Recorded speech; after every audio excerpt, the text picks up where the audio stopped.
Se cumplió el primer mes del gobierno de Yamandú Orsi y de hecho el otro día el mandatario, luego de reunirse con la bancada del Frente Amplio, anunció 5 ejes programáticos para su administración y también habló de 63 compromisos. ¿Qué ha pasado con este gobierno en este primer mes? ¿Qué está pasando con la oposición? ¿Qué está pasando, por ejemplo, con la actitud de Yamandú Orsi, con su comunicación? De todo eso estaremos hablando hoy. Bienvenidas, bienvenidos. Así comienza la doble.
Y con un precioso living esta noche vamos a hablar en vivo aquí en la DOE, en la pantalla de TV Ciudad, precisamente de este primer mes de gobierno de Yamandú Orsi. Empiezo a saludar a mis queridos compañeros. Mariana Pomé, ¿cómo andás, Mariana? Un gusto tenerte por acá de nuevo. Buenas noches, muchas gracias por la invitación. Bueno, gracias por estar con nosotros. Camila Ceballos, ¿cómo andas, Camila? Muy bien. ¿Andás bien? Todo tranquilo. ¿Todo tranqui? Sí. Daniel Buquet, ¿qué dice? ¿Qué tal? Contento de estar otra vez. Bueno, es verdad.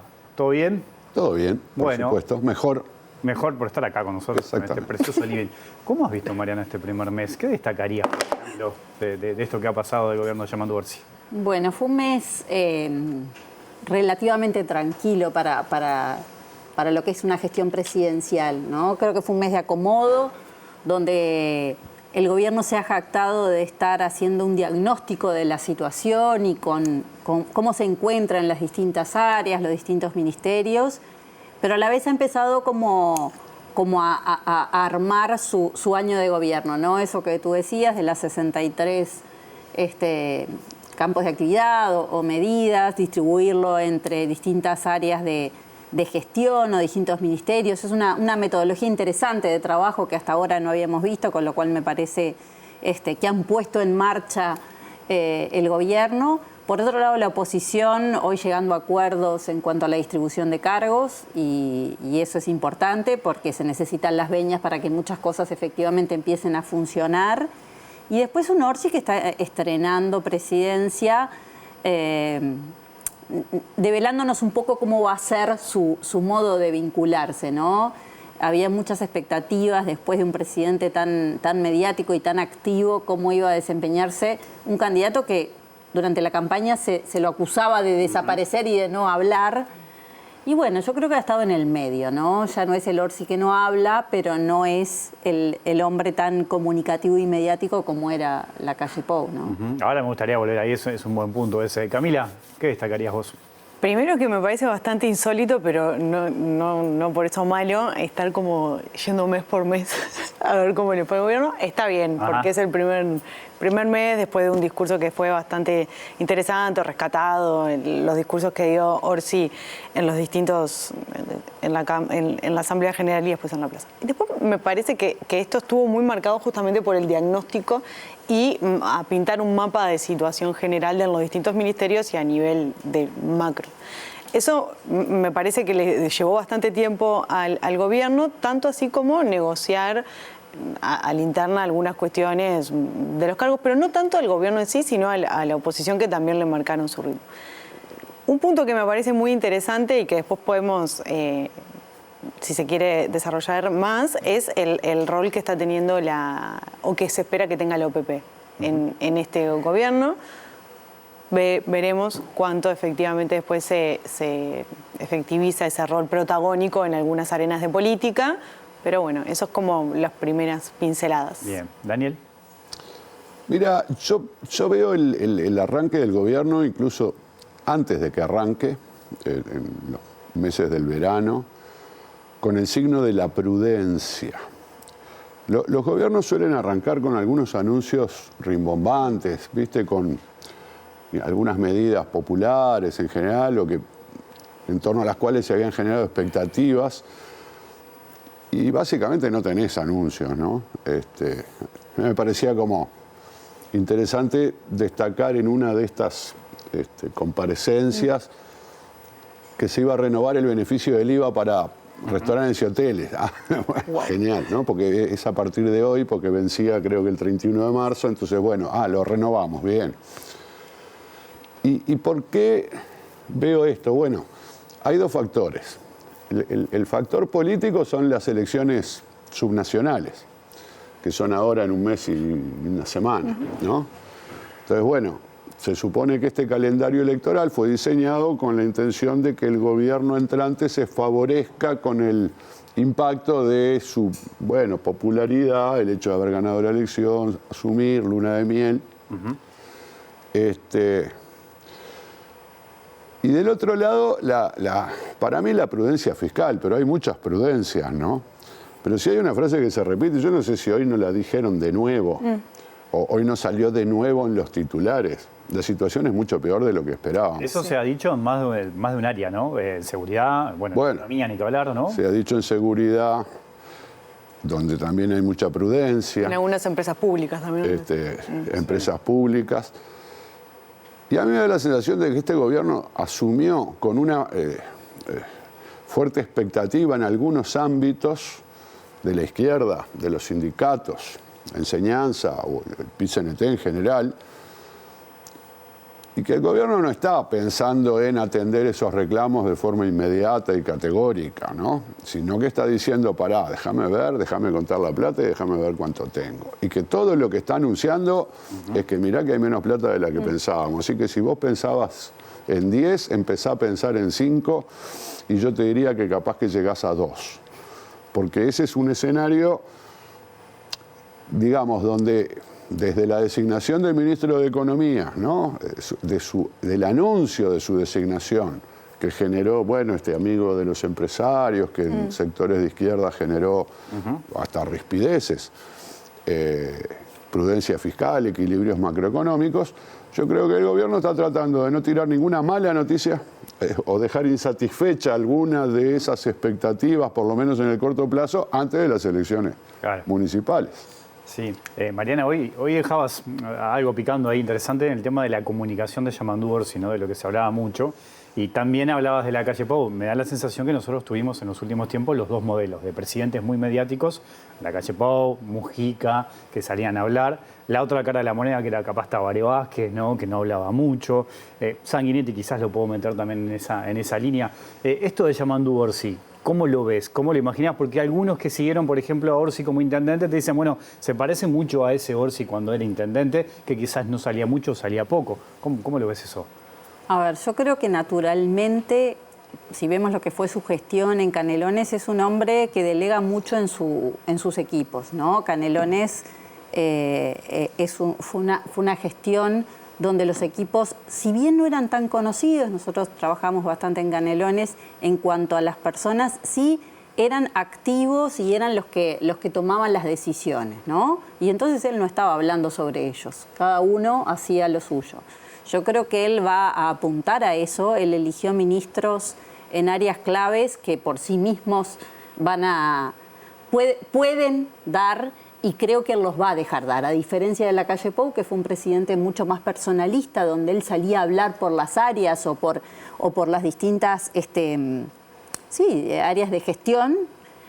Creo que ahora Orsi va a dejar hablar a los ministros. De hecho, ya en el primer consejo tuvieron cierto protagonismo los ministros que hablaron. Entonces creo que naturalmente él tiene eso. Pero también él sabe que se le reclama cierto legado o cierto acostumbramiento que tenemos a un presidente que habla, porque la prensa está acostumbrada y lo ha estado buscando todo el tiempo. Él ha estado en un montón de lugares y se espera que él hable, cosa que antes no pasaba.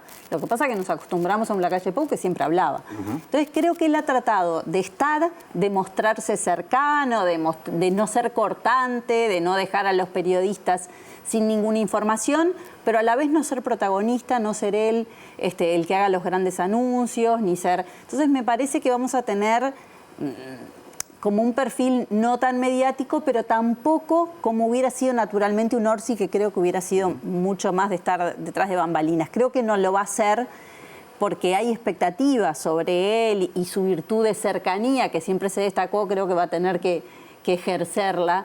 Entonces yo creo que probablemente sea esta línea la que se mantenga. ¿Y en esa línea sumás también al secretario y prosecretario de la presidencia, por ejemplo? Bueno, al principio Sánchez estaba un poco más presente. Sí, de hecho ni bien asumió, hizo una rueda de prensa por distintos medios también, ¿no? Y bueno, y también los que lo conocen saben que no es un hombre que se quede muy callado, ¿no? O sea, sabemos que pero también creo que el nuevo rol por lo menos hasta ahora lo ha dejado más a Orsi ser protagonista. Al principio parecía que él iba a monopolizar un poco las cosas y se retiró. Yo creo que es bueno eso, porque me parece que esa virtud de Orsi hay que explotarla, ¿no? Él es un tipo cercano, es lo que la gente valora de él y por lo que la gente la votó. Entonces creo que eso no lo debería perder.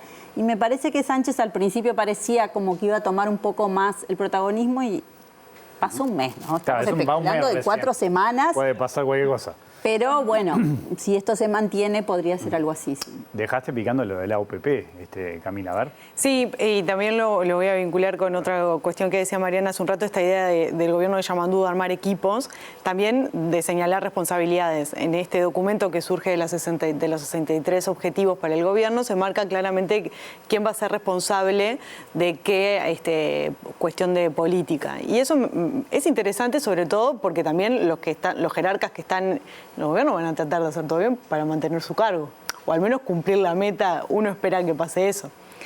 Esperemos, veamos. Después, cómo se traduce eso en el presupuesto, que es la ley que va a tener que construir antes del 31 de agosto, es harina de otro costal. Ahora, el rol del OPP me parece interesante porque vuelve como a su origen en términos de planificación, ¿no? En esta idea de con la posibilidad constitucional que tiene de armar la Comisión Sectorial de Seguridad, de Protección Social, me parece que hay al menos un intento interesante y la búsqueda de construir un rol del OPP que va a tener mucho que ver con los gobiernos departamentales y su vínculo con los gobiernos departamentales es bastante obvio, al menos un poco distinto a lo que había sucedido en el último periodo de gobierno. También depende mucho de la caja que exista, que ese es lo que comentaba Buquet hace un rato, que es la prudencia extrema, que además hay que sumarle la falta de votos en la Cámara de Diputados, que es otro de los temas que también hay que tomar en consideración. Claro, en estos ejes que hablábamos hoy, en estas 63 medidas que también mencionaba Mariana y que mencionábamos al comienzo, hay que engancharlo con esto que dice Camila, es el año del presupuesto, ¿no? Hay que votar el presupuesto. No sé si vale acá la comparación, en el periodo pasado, a esta altura se hablaba de la LUC, había una pandemia, también ¿no? Estaba explotando una pandemia y eso condicionaba. Acá no se habla de LUC, pero capaz que esto que anunció el otro día el gobierno después de reunirse con la bancada del Frente Amplio, te da algunas pistas de por dónde puede ir el presupuesto. ¿Cómo lo ves todo esto, Daniel? Mira, yo lo que creo es que el gobierno ha enfatizado desde distintos puntos, el propio presidente, con su estilo de delegar, la idea esta de transversalizar, de coordinar políticas, y ahí es donde la OPP tiene un rol importante, porque bueno, tiene que ver con los números, pero también tiene que ver con las coordinaciones. No sé, por ejemplo, temas que yo le doy más importancia, como las cuestiones de investigación, ciencia, tecnología, ¿no? Donde se busca que las diferentes agencias coordinen sus estrategias. Entre otras cosas, porque esas coordinaciones permiten ahorrar recursos. Muchas veces hay superposiciones, por ejemplo, y cosas por el estilo. Va a haber que hacer un presupuesto, hay muchas expectativas, el Frente Amplio es amigo de sectores que les gusta gastar, ¿no? O que reclaman gastos.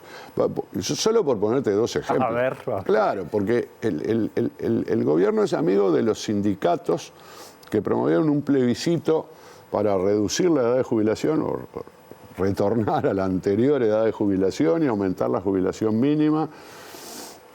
Y también es amigo de los sindicatos de la enseñanza, que quiere el 6% para educación más el 1% para investigación. Entonces, vos imaginate la plata que costaría, si existen esas expectativas en algunos sectores, me imagino que de corto plazo a nadie, pero bueno, volver la edad de jubilación a los 60, más aumentar la jubilación mínima, más darle el 6% más 1, ¿no? 6% de la enseñanza. Bueno, seguramente O'Donnell debe estar pensando, ni me hables de eso. ¿Con quién nos peleamos? Vamos a ver si puedo un 0,6% de aumento, ¿me entendés? O un 0,1% para la investigación. Deben estar en esos términos. ¿Qué pasa? Yo creo que esto, primero, obviamente tenés que negociar. Tenés que negociar adentro porque vas a tener, dentro de la bancada habrá sectores más favorables a gastar acá, otros más favorables a gastar allá. Y tenés que negociar al menos 2 votos en la Cámara de Diputados. Yo creo que si vos aumentás gastos populares en una ley de presupuesto, igual todo el mundo va a querer votar porque nadie va a querer quedar como la ponerse a ¿no? eso, decís. Pero creo que el negociar los 2 votos globales para que salga la ley y para que salga la votación en particular, artículo por artículo, porque al final hay que votar así, ahí tenés que negociar algo fuera del Frente Amplio, ¿no? Con algún sector que diga, bueno, pues yo quiero unos pesitos para esto. Algo así, lo estoy simplificando. Sí, ¿no? Sí, no, está bien que cuando uno va a ir a buscar esos 2 votos, que hay detrás después también, ¿no? En esa negociación, eso está presente. En cualquier negociación política eso está presente, yo te doy, pero bueno, que haya cambio después. Capaz que podés conseguir unos votos que están a favor de unos gastos que vos también estás a favor. Es decir, no es que tengas que pagar directamente a costa de un interés o una prioridad tuya, porque capaz que tiene la misma prioridad. Y ahí capaz que, bueno, justamente de dónde van a venir esos votos, capaz que de 2 legisladores, 2 o más, cercanos a alguna visión programática del presupuesto. Pero yo creo que tenés las 2 restricciones. Y la restricción fiscal es una restricción, todo el mundo la conoce. Si querés gastar más plata y no hay plata, hay que sacar de un lado para ponerla en el otro. Y tenés la restricción política.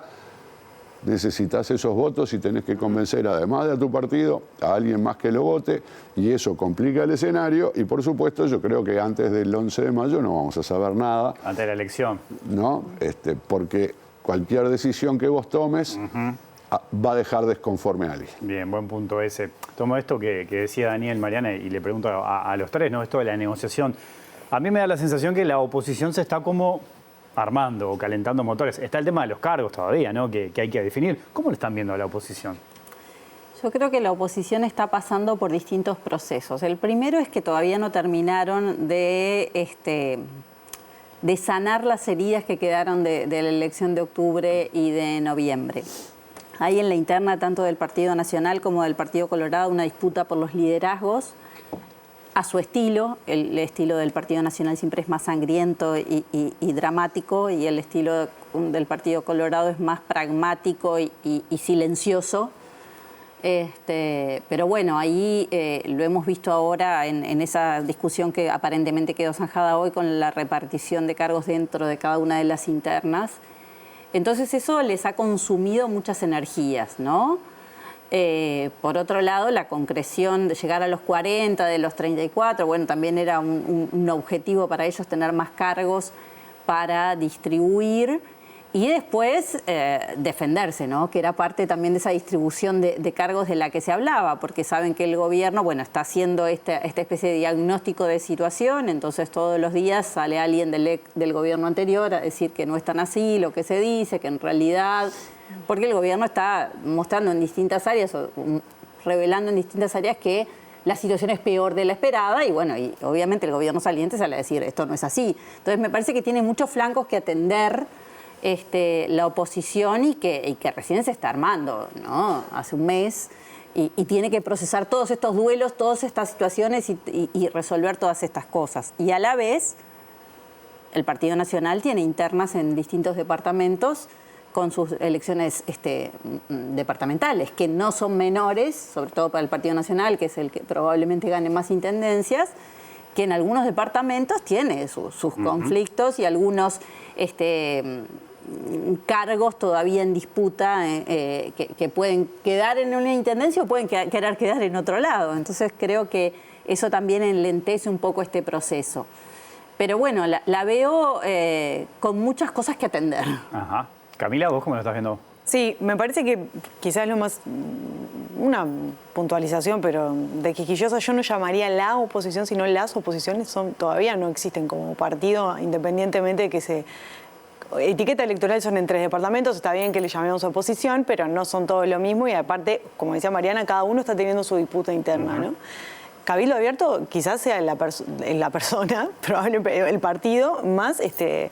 lastimado, perdió en todos lados y ahora vuelve a perder con esta cuestión de las firmas por la deuda justa. Y eso también lo convierte en un actor que nadie sabe muy bien para dónde va a ir, ¿no? Y empezó también a pasar grandes facturas que si bien ya había adelantado durante el periodo de gobierno, ahora son mucho más explícitas, mucho más drásticas y violentas. Violentas en el sentido de duras. Y el Partido Nacional tiene las dificultades, pero va a poder resolver sus internas a cielo abierto como lo ha hecho históricamente. El tema es cómo se va a ir posicionando en una oposición que también logre colaborar en determinadas circunstancias, obviamente después de las elecciones departamentales, que es donde se juegan mucho y donde están apuntando sus intereses. Y en el caso del Partido Colorado hay además la disputa por el liderazgo, ¿no? ¿Quién va a ser el líder del partido? Si va a ser Bordaberry, si va a ser Ojeda, eso todavía está en la vuelta y eso también les consume energía y mucho tiempo de negociación, que se traduce además en la puja por los cargos. ¿Daniel? Sí, yo creo que están planteados como todos los niveles de conflicto que tiene la oposición para posicionarse. No tenemos un posicionamiento, no hay un líder de la coalición republicana que ni siquiera existe más allá de su presencia formal electoral en 3 departamentos. No hay un líder de la coalición republicana, pero tampoco hay un líder salvo de Cabildo y bueno, del Partido Independiente, que tampoco lo he visto muy presente, porque Delgado no es el líder del Partido Nacional. Y el líder del Partido Nacional ahora se dedica a viajar y a la academia. Eso es lo que sabemos por un periodo, que tampoco sabemos cuán largo es. Entonces, ¿quién asume? Sí, yo lo he visto a Delgado participar, pero Goñi, pero yo qué sé, Botana. Javier García también, ¿no? Javier García, es decir, ¿quién es el vocero de la oposición? No hay un vocero ni de la oposición, ni hay un vocero blanco, ni hay un vocero colorado. ¿Qué es el grueso de la oposición? Son los blancos y los colorados. Ya dijo Camila, en el caso del Partido Colorado, tal vez esté más enfocado en 2 figuras. Yo creo que en el Partido Nacional ni siquiera, no está enfocado en 2 figuras. ¿Pero no pensás que Delgado puede levantar esa bandera? No, yo creo que muchos pueden querer levantar esa bandera. Yo creo que no la tiene. Mariana me dice que no. No la tiene porque Delgado, si bien es una figura importante, además fue el candidato, no solo el candidato blanco, sino el candidato que luego apoyó la coalición saliente de gobierno en la segunda vuelta, no es el líder, no era el líder, sino que es, digamos, una figura promovida por el líder, un líder que todo el mundo espera que retorne, ¿no? Porque, bueno, si la calle Pou hubiera dicho, no, yo me voy a retirar de la política, no cuenten más conmigo, me voy a vivir a Islas Vírgenes, bueno, está bien, ahí podrías pensar, no, sabemos que vuelve. Delgado no es el jefe, no es el jefe ni siquiera de su fracción, porque ahí hay una diferencia. Justamente los que le disputan, no es un tema de que le disputen, lo que pasa es que los que se quieren perfilar y mostrarse, ¿no? Y bueno, generar, tienen capaz que hasta más méritos, ¿no? Porque vos decías Javier García. Bueno, Javier García lideró un movimiento que es su fracción o una alianza, digamos, donde su fracción es la principal y él es el jefe y fue la que tuvo más votos. Más votos que el sector de la calle Pou. Entonces, ¿por qué Javier García? Yo diría, además, se llevan bien, no es un problema personal, pero diría, ¿por qué yo le tengo que hacer caso a Álvaro o preguntarle si puedo hablar? Sí, el que sacó más votos soy yo. Y así muchos otros que dirán, bueno, pues yo tengo este asunto sobre el cual me quiero posicionar, o que es un asunto que no es de consenso, que es la eutanasia. Por tirar un tema, viste, que no tiene Ahora lo está promoviendo el Frente Amplio, pero ni siquiera es algo que esté marcado como un issue propio del Frente Amplio, porque lo promovió con mucha más notoriedad Ope Pasqué. Entonces es una cuestión así transversal. Bueno, ahí va Goñi, el diputado Goñi, que tiene una agenda, bueno, más conservadora en estas temáticas y lidera. Entonces, vamos a ver muchos perfilamientos. Si te salen, no sé, ahora que aumentó el combustible, no sé qué, y resulta que la paridad de importación bajó. Viste, te están sacando la plata. Bueno, ¿quién hace eso? El que lo ve y lo aprovecha. Hoy fue Delgado. Ojeda también. Ojeda salió a decir. Cuando hablabas del Partido Nacional, ahí salió a jugar eso. Entonces, bueno, por eso, vos lo vas a ver, Ojeda, Delgado y al que sea, aprovechando la oportunidad que me brinda Radio Sport, porque yo quiero mostrar mi... ¿Cómo te delata ese dicho? Sí. Claro, pero algo más reactivo, no tanto... No escucho Radio Sport. Que no sé si existe, pero... Cambié el nombre. Ahora tiene otro nombre. ¿Cómo estás viendo eso, Mariana? Porque decías, me ponía caras ahí cuando hablábamos de Delgado. Yo creo porque que también está eso de que la calle Pou decidió dedicarse a la actividad privada y está como esa duda de cuándo vuelve. Sí, a ver, yo creo que quedaron dos sectores bien delineados en el Partido Nacional y la disputa la vimos medio por abajo del mantel en los primeros meses sobre quién iba a ser el vocero. Quedó un poco saldada que era Delgado, pero el otro sector se quedó con la sangre en el ojo, el sector de Javier García, que es el que tuvo más votos. Entonces, en todo caso, lo que reconoce el sector de la 40 es que si hay un líder del otro sector no es Delgado, sino que es el presidente. Y que ahora no esté, queda como su vocero. Pero yo creo que la percepción es que el liderazgo lo va a tener la calle y que en todo caso el otro sector, que es el que tuvo más votos, pero que no tiene un líder tan fuerte, bueno, va a estar mirando hasta qué punto lo deja o cobra protagonismo. Yo creo que la calle este primer año va a estar retirado, pero ya el año que viene lo vamos a estar viendo ahí, porque además yo creo que él va a jugar su chance de volver a ser presidente y para eso necesita tener cierto liderazgo en toda la coalición, rearmar la coalición para poder pensar en una próxima elección. ¿Y vos ya te lo imaginás el año que viene volviendo? Yo creo que sí. Yo no creo que rearme la coalición o que sea un objetivo explícito, porque además... ¿Pero la necesita para ganar? No la necesita para ganar. ¿No? ¿Cómo es eso? No, porque en el balotaje, Mariana sabe más que yo de esto porque ella estudia más directamente las opiniones de las personas. Para ganar vos precisás ganar una segunda vuelta, ¿no? En este supuesto. Obviamente podría ganar en primera vuelta, pero no creemos que vaya a ser el caso. Y además, como este país cambia tan poco, la verdad que hasta te podés imaginar un balotaje entre quién y quién. La candidata del Frente Amplio y Luis Lacalle Pou dentro de 5 años. Porque Ya le puso Ya te digo, nombre y la todo. candidata. Y género. bueno, yo esperaría que fuera una candidata, pero no quiero decir que va a ser Carolina Cose, por ejemplo. Ay. Pero sería ideal que fuera una candidata. Contra Luis Lacalle Pou. Son los dos partidos más votados. Gana el que recibe más votos en la segunda vuelta. Los votantes colorados y, bueno, Cabildo eventualmente y Partido Independiente o algunos otros sectores del espectro de la centro-derecha que se quedan sin su candidato de primera vuelta, van a votar en su gran mayoría, como ya tenemos mucha experiencia en esto, viene pasando del año 99, al candidato que no es del Frente Amplio. En su gran mayoría. Y lo votan porque es el candidato que no es del Frente Amplio. No lo votan porque él, después de la primera vuelta, fue y habló con estos y firmaron un documento y no sé qué. Lo votan porque entre dos votan el que está más cercano, ¿no? Este es el modelo, ¿no? Digamos, si es ideológico el voto, votan entre los dos al más cercano. Si es un voto retrospectivo, que es el modelo más poderoso para estudiar el voto, bueno, o están a favor del gobierno saliente o están en contra del gobierno saliente. Entonces, como el balotaje es entre un candidato del gobierno saliente y otro, si están en contra del gobierno, votan al otro. Punto. Entonces, no precisa la coalición. Pero además no puede armar la coalición. Porque Lacalle Pou no puede ordenar al Partido Colorado.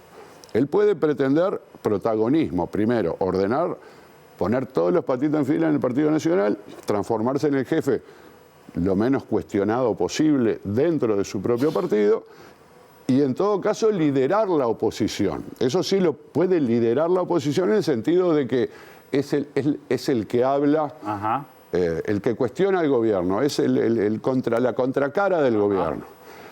Si logra que los colorados y otros sectores de oposición, bueno, se refieran a él en términos de sí, estamos atrás tuyo, mejor. Pero ¿qué pasa? Si yo soy, como dijo Ojeda, del otro partido de oposición, yo voy a querer tanto o más protagonismo. A ver, Mariana, a ver.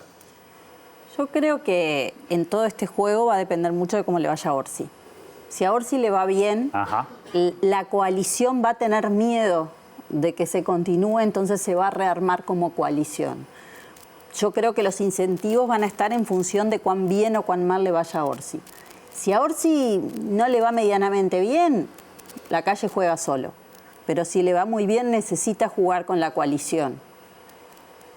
Porque me parece que ese grupo que se ha movido en las últimas elecciones de un lugar a otro va a dudar. No sé, yo creo que depende de cómo le vaya al frente. A ver, Cami. No, que no tengo tan claro cuántos incentivos tienen los partidos que hoy conforman esta idea de coalición republicana van a tener para conformarse coalición. Sin duda que el éxito o el fracaso del gobierno de Orsi va a marcarles la agenda, pero todavía tengo alguna duda de si están dispuestos a hacer todo lo que tienen que hacer para hacer una coalición republicana, el Partido Colorado y el Partido Nacional. Obviamente que si aparece la Calle Pou va a ser el interlocutor, no hay dudas de eso. Pero también como funcionó su gobierno, que fue una forma tan pico-pico, ¿no? O sea, él hablaba con cada uno. ¿Por qué tendría que conformar una gran coalición? No sé, tengo muchas dudas, no tengo ni una certeza. De todos modos, es importante lo que dice Mariana, y es que la oposición, para jugar, esto más allá de los líderes individuales que, bueno, pueden elegir asuntos y posicionarse con asuntos, ¿no? Pero en términos de qué desastre el gobierno, hay que sacarlos, vos tenés que medir cómo viene el gobierno, ¿no? Porque a un gobierno muy popular es más difícil oponérsele. Puede ser desgastante, puede ser hasta costoso, ahí depende de cuál sea tu público, ¿no? Entonces, bueno, vos tenés que aprovechar, tenés que buscar, todos los gobiernos tienen altibajos, ¿no? Por mejor que te vaya, bueno, cuando vos ves la curva bajar, pegar, ¿no? Y ahí, bueno, está en la habilidad, porque esto está bien, decirlo es fácil, después hay que hacerlo, ¿no?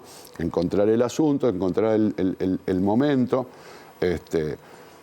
y yo creo que ahí van a jugar muchos, porque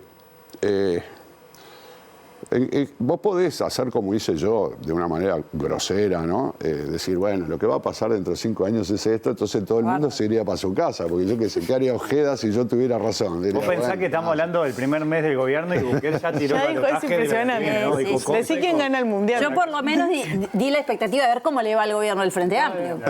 No, está bien, pero a su vez, nadie debería descartar, yo digo que nadie debería descartar, nadie debería descartar que, bueno, que en la vida genera oportunidades para personas, como surgió en su momento Talvi y ahora Ojeda. Esto le pasa al Partido Colorado. ¿Por qué le pasa al Partido Colorado? Bueno, porque quedó un poco huérfano del liderazgo, porque no se consolidó ninguno de los... O no mostró, digo, porque yo qué sé, Bordaberry se consolidó, yo no diría que no se consolidó.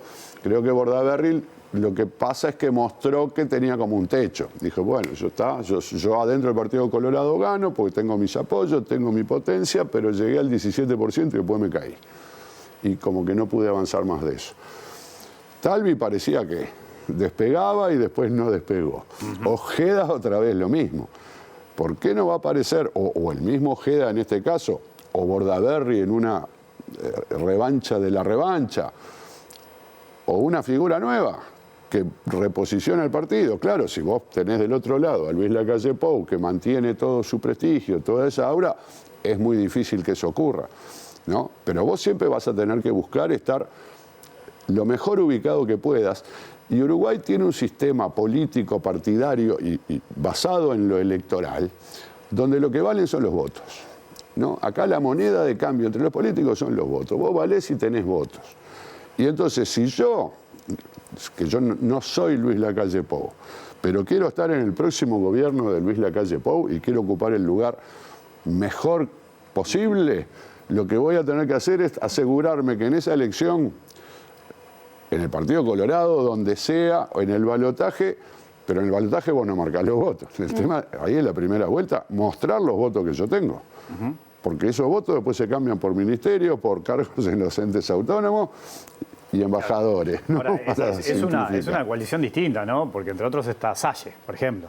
Él y su hija, Identidad Soberana, en esto de agrupar a la coalición o ver qué tipo de coalición vamos a tener en estos 5 años. No, pero Salle no forma. Sí, bueno, no forma. Él lo que ha dicho que en algunos temas puede estar de acuerdo con el Frente, como puede estar de acuerdo también con la coalición, ¿no? Ese es un tema, pensando en ese escenario político. Y también se ha dicho, y lo han repetido muchos, incluso personas muy inteligentes, que a los partidos de la coalición les conviene ir hacia la formación de un partido, o sea, la verdadera y completa formación de un partido de la coalición republicana para la elección que viene. Cosa que está mal pensada. ¿Ustedes están de acuerdo con eso también? Sí. ¿Está mal planteado eso? Sí, creo que no es así. Y uno de los que lo ha promovido es el propio Ojeda y yo creo que sería un error para el Partido Colorado. Él se define como coalicionista, además, también, ¿no? Por eso. Claro. Eso creo que no sería bueno. A mí.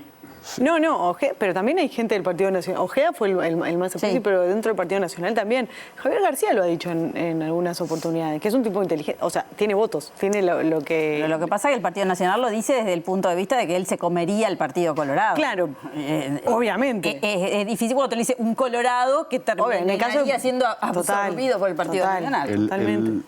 A veces es difícil simular escenarios con partido versus un partido con todos versus partidos distintos que eventualmente forman una coalición y ponele que se alían para el balotaje. Pero en realidad el sistema electoral tiene muchos vericuetos que generan consecuencias no es lo mismo ir todos juntos en el mismo partido que ir cada uno por separado y después eventualmente en el balotaje nos juntamos. No te da lo mismo en votos y en cargos. Acá ocurrió un fenómeno traumático, que es que el Frente Amplio ganó la mayoría del Senado con el 44% de los votos y dijeron, si hubiéramos ido juntos, nosotros hubiéramos tenido la mayoría. Primer error. Si hubieran ido juntos, capaz que no tenían los votos que tuvieron. Primer error. La lectura hubiese sido distinta, ¿no? Segundo, claro, los colorados alentando esta posibilidad. Si se forma el partido de la coalición, y ponele que más o menos son... Algunos colorados. No, bueno, algunos colorados. El Partido Nacional se transforma en el MPP de la coalición. Claro. ¿Me entendés? Arrasa, se queda con todo. Claro. Entonces, si yo soy un partido chico de la coalición... Lo que menos me interesaría es formar un único partido. Daniel, Camila, Mariana, les agradezco mucho. Lamentablemente se nos terminó el tiempo. No hablamos casi nada de las departamentales, así que la podemos seguir en otro momento. ¿Cómo no? Hay mucho para hablar de eso, Bueno, gracias. Esperemos. Ha sido un gusto verlos por acá, Pero vos tenés que decir quién gana, pues ya dijiste quién ganaba en el 29. Ya tiró el balotaje. De los 19 tenés que decir. Si me invitan de nuevo, pronostico la elección de 2034. Bien. Ya, listo. Pausa. Y más lado B, después de esto hay más lado B.